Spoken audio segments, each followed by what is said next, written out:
बहुत समय पहले की बात है। एक राजा था जिसका नाम विक्रमादित्य था। उसे वीर, न्यायप्रिय और बुद्धिमान शासक माना जाता था। विक्रमादित्य अपनी प्रजा की भलाई के लिए किसी भी हद तक जाने के लिए तैयार रहते थे। एक दिन एक सन्यासी राजा के पास आया और उसने एक रहस्यमय, खौफनाक अनुरोध किया। उसने राजा को एक सूखे पेड़ पर लटके हुए शव को लाने का कार्य सौंपा। उसने कहा कि उस शव को श्मशान भूमि से लाकर उनके पास लाना होगा, पर यह काम आसान नहीं होगा क्योंकि उस शव में एक भूत का वास था। राजा विक्रमादित्य ने सन्यासी की बात मान ली और रात में अकेले श्मशान भूमि की ओर निकल पड़े। वहां जाकर उन्होंने देखा कि पेड़ पर एक शव उल्टा लटका हुआ है। जैसे ही राजा ने शव को पेड़ से उतारकर अपने कंधे पर रखा, वह शव अचानक बोल पड़ा। दरअसल उस शव में बेताल नामक भूत का वास था।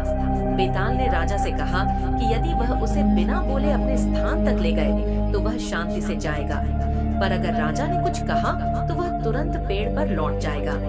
फिर भी बेताल ने राजा से एक शर्त के तहत कहानियां सुनानी शुरू कर दी।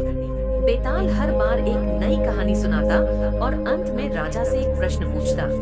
राजा हर बार अपनी बुद्धिमानी से बेताल के प्रश्नों का उत्तर दे देता।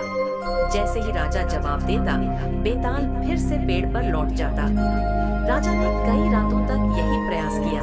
हर बार बेताल को पकड़कर कंधे पर लाता और हर बार बेताल कोई नई कहानी सुनाकर प्रश्न पूछता। आखिरकार राजा विक्रमादित्य ने अपनी दृढ़ता और चतुराई से बेताल को अपने प्रश्नों का उत्तर देने के बावजूद बिना बोले अपने गंतव्य तक पहुंचाने का एक तरीका खोज लिया। बेताल ने अंत में राजा की बुद्धिमत्ता, साहस और धैर्य से प्रभावित होकर उसे एक रहस्यमयी रहस्य का पता बताया।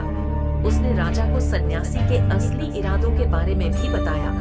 दरअसल वह सन्यासी एक तांत्रिक था और उसे राजा को बलि चढ़ाकर अपार शक्ति प्राप्त करनी थी। राजा ने बेताल की सलाह के अनुसार उस तांत्रिक का सामना किया और उसे हरा दिया।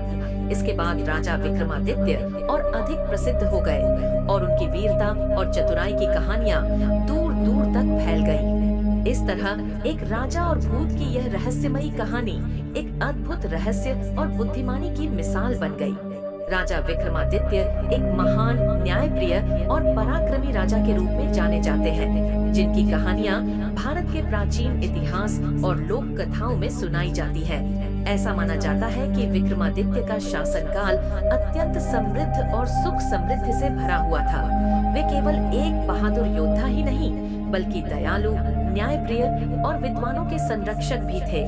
विक्रमादित्य की विशेषताएं। 1. न्यायप्रियता। राजा विक्रमादित्य की सबसे बड़ी विशेषता उनकी न्यायप्रियता थी। वे अपने राज्य में हर व्यक्ति के साथ निष्पक्ष व्यवहार करते थे। उनके दरबार में सभी को न्याय मिलता था, चाहे वह अमीर हो या गरीब, और यह उनके शासन की महानता का प्रतीक था। 2. वीरता। विक्रमादित्य एक वीर योद्धा थे। उन्होंने कई युद्ध लड़े और अपनी साहसिकता के लिए प्रसिद्ध थे। वे हमेशा अपने राज्य और प्रजा की रक्षा के लिए तत्पर रहते थे।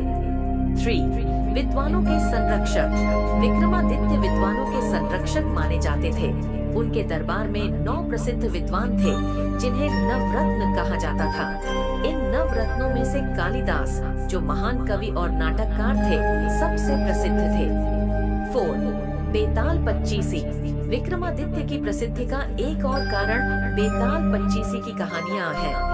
इनमें विक्रमादित्य का साहस, धैर्य और बुद्धिमानी देखने को मिलती है।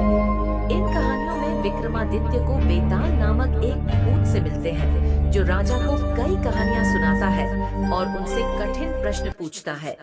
राजा अपनी बुद्धिमत्ता से हर बार जवाब दे देते हैं और इस प्रकार से उनकी चतुराई और साहस की परीक्षा होती रहती है।